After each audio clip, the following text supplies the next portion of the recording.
ভারতের সাথে চুক্তি বাংলাদেশের স্বার্থবিরোধী না হলে কেন প্রকাশ করা হচ্ছে না এমন প্রশ্ন তুলেছেন বিএনপির স্থায়ী কমিটির সদস্য নজরুল ইসলাম খান। জাতীয় প্রেস ক্লাবে ইসলামী আন্দোলনের জাতীয় সংলাপে অংশ নিয়ে তিনি বলেন, বিএনপি সবার সাথে সুসম্পর্ক চায়, কিন্তু দেশের স্বার্থ বিসর্জন দিয়ে নয়। এদিকে নয়াপল্টনে কেন্দ্রীয় কার্যালয়ে সংবাদ সম্মেলনে বিএনপির সিনিয়র যুগ্ম মহাসচিব রুহুল কবির রিজভী অভিযোগ করেন, ভারতের সঙ্গে রেল করিডোর চুক্তি দেশের স্বাধীনতা এবং সার্বভৌমত্বকে অবজ্ঞা। দুর্নীতির বিরুদ্ধে সরকারের অবস্থানকে জাতীয় কৌতুক বলেও মন্তব্য করেন রিজভী।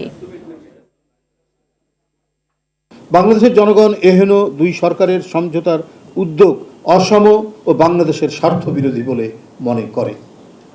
এতে বাংলাদেশের মানুষ তীব্র ক্ষোভে ফেটে পড়েছে।